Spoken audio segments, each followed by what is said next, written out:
Greetings, this is Brother Dawood. I want to do a quick video on the criticism that Master P been receiving from I Got the Hookup Part 2.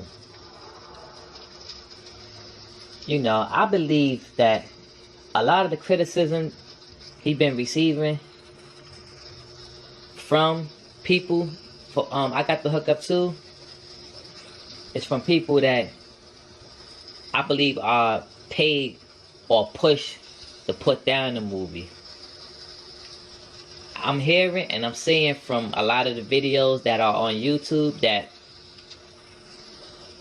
the movie, they saying that it's whack. It don't make no sense. It's not a chronological order, and the movie is just a bunch of different pieces from different aspects put together in a movie, and it just runs its course for like an hour and a half, and it don't make no sense.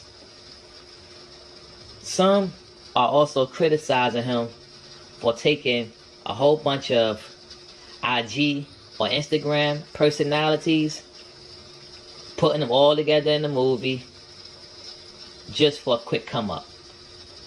Because a lot of those Instagram personalities have large followings, and some saying that Master P is using that as a come up, so to say.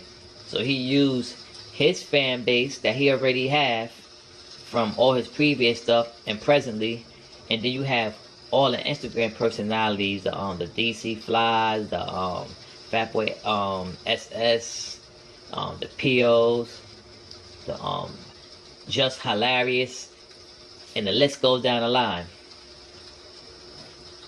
They said the movie was like a knockoff version of Friday. And they saying that DC Fly was coming off acting like Smokey.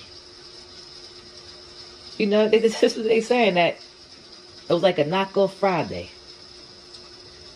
And what's funny about the whole I Got the Hookup too is that this movie supposed to have came out years ago. I think like 2000, 2001. If you're a true No Limit or Master P fan, you'll know that in them albums that he's promoting, like 1999 and 2000, they's promoting I Got the Hookup coming soon back then. And I believe that P didn't put out I Got the Hookup 2 at the time because he didn't have a concept of the movie and how he's gonna put it out. Because we all know that Part 1 of I Got the Hookup, the whole concept about it was him and AJ Johnson. You know, they both was black and blue. They had this idea of hooking everybody up, do cell phones, the cell phone business, telecommunications. If you go back to the earlier days of Master P, like in the 90s, P was ahead of his time in real life when it came down to the telecommunication companies, because he had the cell phones and the beeper services, and you could order it when you open up the tape cases of his CDs and his cassette tapes. It told you how you could get hooked up through No Limit telecommunications. So he was ahead of his time when it came down to that. So I believe he took the concept that he had from his real life experience and said, you know what, I'm going to infuse it into a movie. I'm going to make up something called I Got the Hookup, and it's going to be based on hooking people up, do a cell phone or cellular phone outlet or inlets, so to say. You follow? But that's the criticisms, and people were saying why. It was one video, a gentleman, he was like, why Master P? Why? Like, and he was going on how P was making his movie more than what it was when he's promoting it, saying that we in the world of the Guinness Book of World Records for having the most speaking roles in the movie. It's going to be the best movie of the year. It's going to be a movie that we own. It's not going to be a movie that Hollywood own, but we own. It's not going to be like the Endgames and the Black Panther. It's going to be our movie. This is what he was saying. This is what the gentleman was saying that P was saying. And he was pumping all his hype up, and he was running around, getting on a Breakfast Club and all these other media outlets to promote this movie, and was telling everybody, you gotta go and check it out. It's gonna be the movie of, the century, so to say. Now, you know that song on the soundtrack, the main song called I Got the Hook Up, Holla at Me?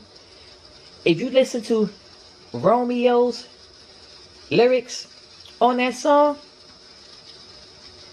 it's recycled Master P lyrics from the song called Crazy About You, which is on the Only God Could Judge Me album.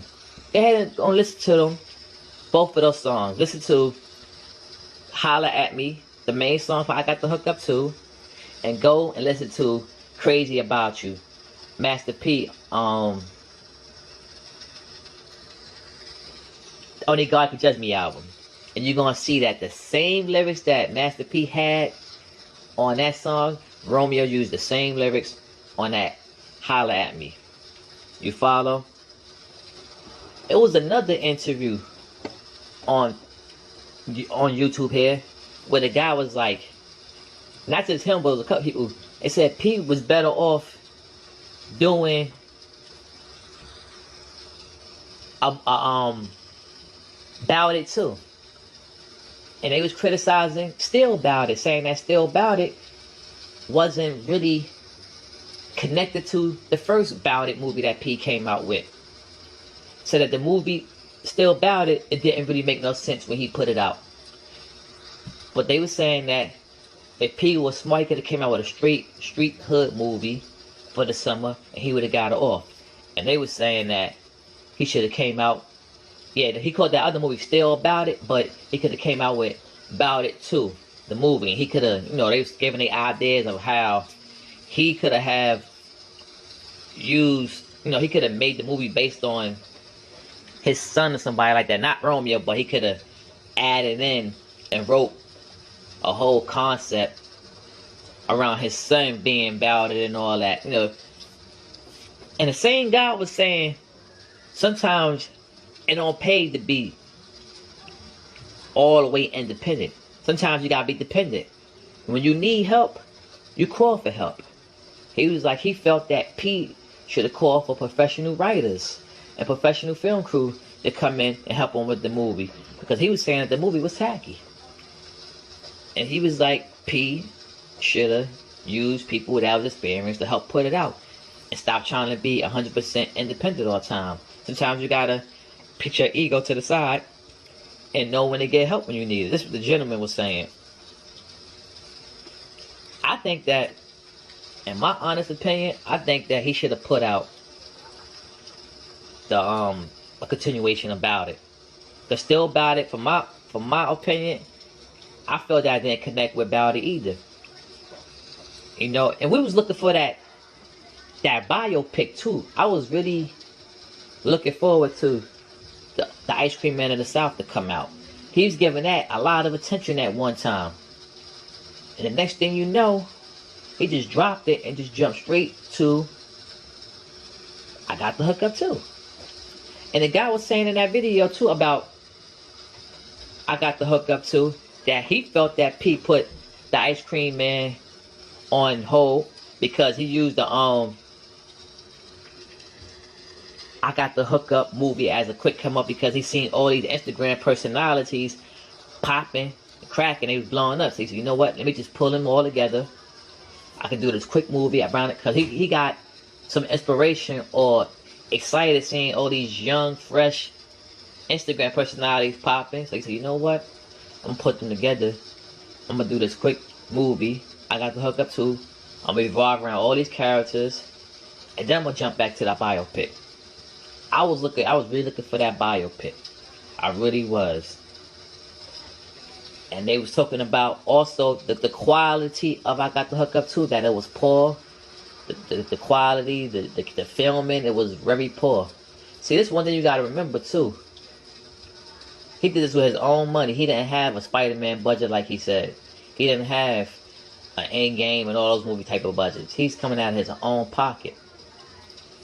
when he came out with his I Got the Hookup one, I believe it was Miramax that was behind him with Priority Records to put that out. That's why if you look at I Got the Hookup one, Foolish, Lockdown, No Tomorrow, and that Hot Boy movie with Silk, those look like top of the line, clear filming Hollywood movies because he had help.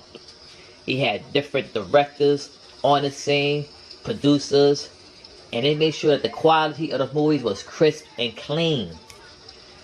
But the movie, another movie that he done that was good back then, you know, in the early 2000s, I'm gonna say Uncle P was a very high quality movie too. If you look at that movie, that was like a friendly family type movie. It was like crisp and clean, you know. The filming on it and the quality was great. And I love the movie. Repos was good, decent quality. It was in the middle between poor and good quality. But it was a good movie overall. You had Cat Williams in that bad boy. You had Michael Blackson in that movie.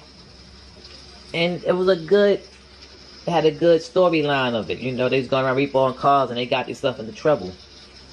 But this I Got the Hookup 2, P said that he was trying to put out a message and telling people we need to know how to have generational wealth, and we need to know about this whole gentrification process, because the time that we living in now, gentrification is something big. It's happening all over the country, all over. You follow? Yeah, so it's deep. And another thing that people criticizing P on too, I know I said it was gonna be about I Got the Hookup too, but I want to touch some points. The Mayati sneakers, you know, you have the dude, what's his name, Lloyd Banks, and a host of people dissing the Mayati sneakers, saying it's corny, it's ugly, and the people always come off and trying to diss P products, you know. Early on, it was an OG Unit song. I can't remember the name right now, but in the rap song, when Lloyd Banks was rapping, he dissed the P Miller Converse jump offs in the song. This is Lloyd Banks from G Unit. You know, you follow? Like, people don't really try to congratulate. They're player hate. You know, it's just crazy. But another movie that the independent movie that he came out with, we said he had Bout It. You know, I want to talk about Bout It though. When P came out with that Bout It movie, he set off the ball, the template. P was that dude. Like, everybody wanted to emulate and mimic everything P did. And the only reason why P was very effective at that time, because he was following and trendsetting. I believe one of the things that kind of hurt P after, like, I say like 98, 99 is when he started trying to, in my opinion, I hope nobody will take this the wrong way, keep up and follow Cash Money. Because P had his own type of swag, so to say. He had his own lane that he was down. You know, he was wearing the Versace suits and all that stuff. He had his own look. He had that this way where people felt that they always wanted to mimic P and No Limit. He had the dope team back then. Look at the old No Limit soldiers, you know. Look at the people that he had around him. The Beast by the Pound. When you seen that early No Limit, especially that movie Bout It, it was like, damn. And that movie, people took that movie serious because at the time, when you looked at it, you took P serious, because the way how Bout It came out, it looked this serious. And when you get to like all his other movies, it started looking like to certain people that, oh, this guy's a joke. You know, especially with that Last Dawn movie, MP The Last Dawn, when you got him mocking being a Cuban. He was a Cuban in the movie, but the format of the movie is him being like an Italian boss. Because when you look at mafia stuff, the way how Cubans run their organization and empires is different than from Italian. So his name, he was Cuban in The Last Dawn. His name was Nino, which is an Italian name, but he's Cuban. And I remember the critiques that he was getting from that movie. So he said, you know what? And then he came out with, I think I got the hookup, the first one. And then after that, and people's eyes, he started looking like a joke, so to say. He came out with a couple of, he was in a couple of Hollywood movies that wasn't his too. Undisputed. With Ring Rames and Wesley Snipes. You know, it was P, C Murder, Boz, Silk, and I believe it was Magic. They was an Undisputed. You know, they was the ones saying the Star Spangled Banner in the movie of Undisputed. They didn't have no major roles, but they was in the movie. And the rest of the movies that he did that was underground, I said Repos before. You had what's the name of that movie? Uncle P. He came out the Decisions. The Decisions movie, when that first came out, it was a collector's item with the Good Side, Bad Side album. And it was a limited edition. And you only was able to get that movie with the Good Side, Bad Side album. And all the stores that carry that special edition. So I remember myself, my brother, he took me like 5 towns over from where I live at to get that movie. I was calling around places. They like, no, we only have the Good Side, Bad Side album. We don't have the special edition. I called every record store in my town. They didn't have it. I called the other one. Then one of them had it. And I remember telling the guy on the phone, I said, can you please hold that for me? I said, I'll be there within an hour. We got there an hour and a half because it was a drive. And I remember couldn't wait to get home to put in that movie. On our way back home, we was playing the Good Side album. We put the movie on, and the Decisions movie, it was decent. It was decent. I'm not gonna sit up here and be like, oh, it was dope, this, that, there. But it was decent. But another independent movie they put out, Pete wasn't in it though, The Game to Be Sold, which is a Snoop movie based on Snoop. And C Murder played as Snoop cousin. Snoop, name of that movie name was Smooth. And C Murder was that cousin that was like reckless. He was responsible in that movie for Snoop losing everything because he hired C Murder to come to work at his casino, and he was doing some reckless stuff. But I think that was a good movie. I love the Game to Be Sold. I love that. I'm not gonna knock that. He had, what else? I think I named all those independent movies. He had Bout It, MP The Last Dawn, The Game to Be Sold, which is independent. He came out with Decisions, God's Gifts. Yeah, God's Gifts. Those like the main underground ones he came with. But I want to get back to that movie Bout It. I had watched it last night, and I said to myself, it's a good movie. We know the major stars in that movie, but what happened to the minor stars in that movie? I said to myself, what happened to the dude who played as Little P in that movie? His real name is Adrian Green. I looked at the credits at the end. Like, whatever happened to this dude? You just saw him. Oh, I'm gonna tell you how Bout It came about too, before I even get into that. Don't you know the Bout It movie, the idea actually comes from No More Tears video? When they looked at the video of No More Tears, when they sat down, P was like, you know what? I'm thinking about turning, because if you look at that video, it looked like a little mini movie at the beginning. P looked at it and said, you know what? I'm going to do a movie revolving around this video. If you look at the video, when you see him at the beginning, you see P, Boz, Versi Carter, Big Pokey.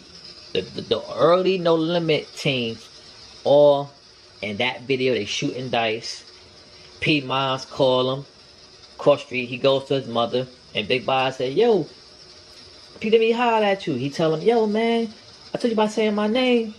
But you know, from that movie, from that video, the idea about it came to birth. The same dude, the dude that he picked up, that's what the head guy Chef been his little brother, was the same kid that played the little P at the beginning of the Bout movie, the one who pointed the two guns up at Officer Friendly as he was walking off. His real name is Adrian Green. And the girl who played as Boz or Kev's girl on there, her real name I think is Tracy Phillip.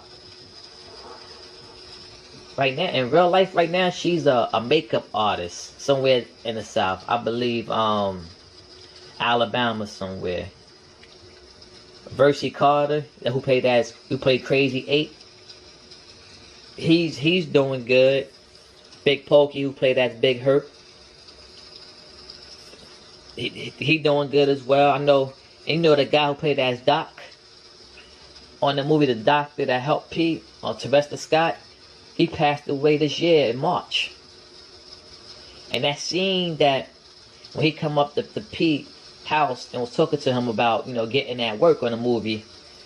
If you look at all the people was in the background in that scene, you had Cain and Abel, but that part was really alluding towards Beast by the Pound. You had Craig B in that scene, Moby Dick in that scene, and you had KLC. All in that one scene. What's his name? See, Murder was sitting on the porch on a cell phone. You know his name was Q in that movie. P was complaining to Sook about the Popeye chicken. He said, "Hey Sook, rate my chicken." Man, what you talking about? Man, I wasn't even in the house. You know what I'm saying? So I always wondered, I said, where these people at now? So I went on Instagram saying I could find some of these people. And the only people that I found was Big Pokey, who played as Big Hurt. Versi Carter, who played as Crazy 8. I didn't find the kid who played Percy. Lord Perry, I should say, because in the movie, it wasn't Percy, it was Perry. Perry McKnight. I didn't find the mother of P in that movie. I didn't find the one who played Summary in that movie. I only found Versi, Big Pokey, and the one who played as Kev girl in that movie. Her real name was Tracy Phillip. I think that's how you pronounce it. And Swab Bob, the one who played as the guy that had the cab service that P and Kev was working for. That's it. And you know what I noticed too? And I know around that time when he was doing that filming, the Calio and the Magnolia had like a little thing going on, a beef. And I believe Big Pokey's from the Magnolia, if I ain't mistaken. If I'm wrong, forgive me. But they was beefing. And if you look at the beginning of that movie, you notice, you see the Calio in that movie. At the beginning, when the credits coming on. And then you see the Melf of Maine. But you don't see no visual of the Magnolia. And I don't know if that was done on spite. Because, you know, the Calio is in the third ward. And when you notice when they mention the Calio, when you go back to songs, different artists, they always mention the Mac, the Melf, and the Calio. And in that movie, he only showed the Calio and the Melf. No showing of the Magnolia at all. So, but that movie Bout It, people really took him serious. People had their eye on him and was looking out and following him because he took it. He brought you home with that movie. And then at the end of the movie, he had a treat, man. He had the ice cream man party at the end of the movie with the strippers and all that. And then he had like little clips of certain music videos that he came out with prior to the movie. And he was doing that as a marketing way to get his new fans acquainted with his work. Another thing about the movie too, you know the guy who played as the hitman who's supposed to have hit Kev up? He the same dude that played on Still Bout It, but on the Still Bout It movie, he played more like on a comedic side. Like he's like, you know, I don't want to say a junkie or nothing like that, but he's a hitman on Bout It, and then on Still Bout It, he's a whole other character. And there was a lot of parts cut out of Bout It. You know the dude who's supposed to play as Unc in a wheelchair? He had more parts in the movie, the original copy, but they cut his character all the way down. And I don't know if the real No Limit fans listen to this, remember this. Remember on the back of the Bout It movie case, when it showed, it was a picture, it showed P, right? It showed P and Boz sitting, it was showing P and Boz talking to a friendly. They had these brim hats on, white brim hats on with red feather. Like they looked like pimps. If you look at the Bout It movie now, you don't even see that scene in the movie at all. So they cut a lot out of the Bout It. Unc supposed to have been Pete's uncle in the movie, but they cut that part out altogether. They narrowed it down. A lot of parts was taken out about it. And the Bout It you see now is a result of them cutting the movie. I think, sometimes I wish that when they filmed Bout It, they'd use better equipment. But then you have people say, nah, it was meant to be shot like that because it was like, it was uncut, it was raw, it was street, and the template, everything the way how it was meant to be just like that. It wasn't meant to be filmed on high quality cameras, on camera, people say. And I remember when I first seen Boulder Block, I was like, damn, I wish Bout It was filmed with the same type of cameras, because that movie Bout It, I don't even know if it could be remastered and put in high def form, because the way how it looked, it might could, but I heard that P don't even have ownership to the Bout It movie no more. That Beats by the Pound on that, and that he lost a lot of stuff during Katrina. I know this is supposed to be about I Got the Hookup too, but I just wanted to mention his filming work all together, you know. So that's why I had mentioned this movie, because of the critics from some of the videos pertaining to this. They were saying these things in the comments, so that's why I brought it up. They said that he should have came out with a Bout It too. They said that Bout It was his best movie. Bout It, nothing ain't never touched Bout It. He should have just came out with a Bout It too and focused on using people that's really people who know how to put movies together. He shouldn't have never stepped out on his own, they say. And I'm surprised at that. I'm not gonna say I'm surprised. What's his name? Fredo Baines disrespecting P like that. Man, look at this dude P. What he doing? These dudes ain't even doing a tenth of what he doing, but they out here criticizing him.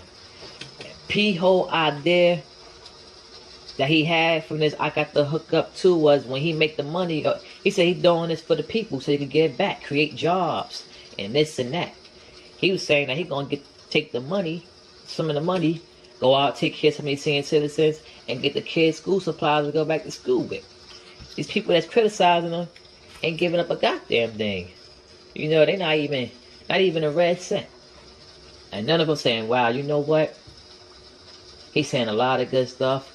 That's gonna support, that's gonna put the money in his pocket. Because when we put the money in his pocket, that money gonna come back and turn around to us, because he gonna give back. People, P said, a lot of these movies that's being made, that money never come back to the neighborhood. That's why I said at the beginning, I think that some of these people are paid, or they there to instigate the whole matter in the movie. And you got a lot of good people. People say, yeah, the movie was good, man. It's funny, you know. It was good. And then you had your haters. And I like what Pete doing. He's not necessarily a film director, but he trying to get his feet wet to this whole industry. He said he trying to make a black Hollywood. And I believe that somebody out there don't want it to happen. So they said, you know what, we gotta critique, we gotta put this guy down as much as possible. Hell no, we ain't letting nobody from New Orleans, Uptown, Durward Kelly, your projects, come out here and take over the industry. Because you know, once P get his hands and feet wet to this and he learn the system, it's a wrap. Romeo went to school for that. That's what's Romeo special. But Romeo haven't done a real job yet. This might be his first project, so he's new. And I honestly think that Pete should do. You got a lot of young people, film writers out there. Bring them in under the bring writers in under the No Limit umbrella. P, you know, you could take a step back. Or sometimes periodically you could come up in a movie, you could play as an OG, you know, or somebody would give advice and let these young dudes rock out. That's what I think. Because P, his marketing strategy is there. Like he can market, I believe he can market ice in Alaska and all that. But I believe P, his biggest downfall is he let all the other people ideas and things sideswipe him from him focusing on his initial programming he had. When you look at 97 to like 99, P was doing it. And then when Cash Money got that Universal backing and machine behind him, when he seen the attention that he was getting, P took off his gear and P started when 2000 came out with that Wobble Wobble, 504 Boys and all that there. What happened? Slowly but surely, P started like really trying to do some of the stuff that Cash Money was doing, but more on his format. But you gotta stay focused. You can't break chemistry. Everything that No Limit was doing at that time, everybody followed. I told you, remember the story I told you about? When everybody was wearing No Limit chains, they was even bootlegging No Limit chains. And see, Murder was pissed off. He's like, I'm gonna go out there. Every time I see somebody with No Limit chain on that we didn't ordain, I'm snatching it from them. P was like, nah, see, don't do that. That's promotion for us. That's a sign showing they love us. Let them wear that. The more people who got them chains on, you know, the more that's promotion for us. Don't worry about that. We're gonna keep putting these programs out there, and people gonna flock to them more because they gonna see. So they had the fan base out there, and they were setting the trends. And I was looking forward to seeing a lot of those independent No Limit films from other artists, you know, because you only got a chance to see the MP Last Dawn one and the Snoop one. Can you imagine how an independent short film for No Limit of Mac would have been? One of Magic would have been. One of Mia X. One on the Gambino family. One on Big Ed, who was from Richmond, California, but everybody thought he was from New Orleans. Can you imagine short films on all those artists each time? Only reason why it didn't happen because of P lost chemistry by focusing on, he didn't follow his format that he originally came out with, and he let outside competition take him off his focus. And because of that meeting, which caused that argument with P Beats by the Pound, when he said they told him to sign, he said they don't sign it, fuck them. And from that point on, that's the beginning stages of the decline of the original No Limit. The square take No Limit. The square take No Limit, I miss seeing that imagery. When you seen the square take No Limit team, you seen like this authoritative type image of them. Oh, smack to go. The No Limit Soldier. You seen the P's, the Bars, the C's. You know, the Silks, the Big Eds. You know, the Big Pokies, the Versi Carters. You know, the Big Man. You seen all these dudes. Mia X, Mac, Gambino family. That's the No Limit. I love to see it. And I should be waiting at those stores on Tuesdays to get them albums. I believe that No Limit or P can make a comeback, but I believe that P gonna have to take the step back and just be more of an advocate, and the OG who's be behind the scene and periodically come out. Let Romeo step up, and I hope he hear this too. Let Romeo step up, sit down, reconfigure your whole program. Let Romeo get in the driver's seat, so to say. Bring in fresh new talent on a music level, and bring in some good writers. And I believe that No Limit could soar back to the top again, because P there on the format, he had the resources. He just gotta, play the part, like I said, as the OG, and sit back and let Romeo and the young crowd rock out. You follow? But that's my whole take on this whole thing. I'm about to be out. So, salam, shalom, Godspeed.